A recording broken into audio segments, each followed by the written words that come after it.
असं आहे की मुंबईच्या हिट अँड रन केसमध्ये जी 2 दिवसापूर्वी झाली होती, आज 2 दिवसानंतर त्या मुंबईच्या हिट अँड रन केसमध्ये जो गाडी चालक होता मिहिर शाह, या मुलाला आज अटक करण्यात आली। 2 दिवसापूर्वी घटना झाली। आपल्याला माहित आहे की 2 दिवसापूर्वी तो एका बारमध्ये गेला होता। 1:30 वाजेपर्यंत बारमध्ये होता। 1:30 वाजता 18,000 रुपयाचं बिल देऊन तो बाहेर पडला आणि 5-5:30 वाजता त्या महिलेला त्यांनी चिरडून त्या ठिकाणी मारलं।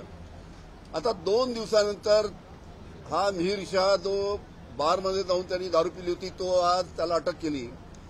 आता 2 दिवसानंतर त्याचा जर ब्लड सॅम्पल काढेल तर ते आता ब्लड सॅम्पल पॉझिटिव्ह येणार नाही, ते निगेटिव्ह होईल आणि कोर्टात जेव्हा केस जाईल त्याच्यावर फक्त निग्लिजन्स ड्रायव्हिंगचा गुन्हा लागेल। त्याच्यामुळे त्याला जर वेळेवर जर अटक केली असती 5-6 तासाच्या आतमध्ये, तर त्याचा ब्लड सॅम्पल घेऊन त्याचा रिपोर्ट व्यवस्थित आला असता आणि पॉझिटिव्ह असता तर दारू पिऊन गाडी चालवली हा सुद्धा गुन्हा त्याच्यावर लागला असता।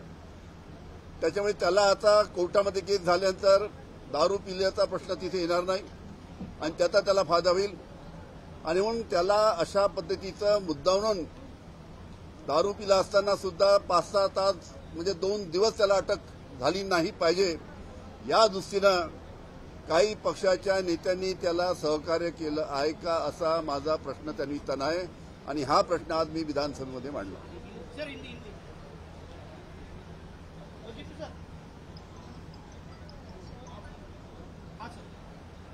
पूछो ना। मुंबई के हिट एंड रन केस में आज 2 दिन के बाद जो मिहिर शाह था उसको अरेस्ट किया गया। 2 दिन पहले सभी को बताया कि एक बार में करीबन 1:30 बजे तक वो बैठा था। उसके बाद में वहां पे 18,000 का बिल देके वहां से बाहर आया और उसके बाद में उसने अपने गाड़ी से एक महिला को वहां पे कुचल डाला। लेकिन आज उसको 2 दिन के बाद अरेस्ट किया गया है और आज अरेस्ट करने के बाद उसका ब्लड सैंपल निकालेंगे तो आज उसमें पॉजिटिव पाने का कोई सवाल नहीं आता, निगेटिव आएगा। हमारा आरोप है कि ये मिहिर शाह को जानबूझ के 5-6 घंटे के अंदर अरेस्ट क्यों नहीं किया गया।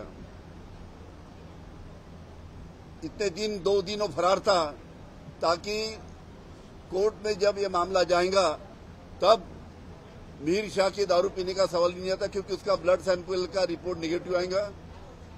इस प्रकार से उसके ऊपर सिर्फ निग्लिजेंस ड्राइविंग का केस लग सकता है। तो हमारा आरोप है कि मिहिर शाह को जानबूझ के फरार किया गया क्या, क्योंकि एक पर्टिकुलर पार्टी के साथ में उसका संबंध था, उसके लिए उसको फरार करने का मौका दिया गया क्या, इसके बारे में चर्चा चालू है। एबीपी माझा, उघडा डोळे बघा नीट।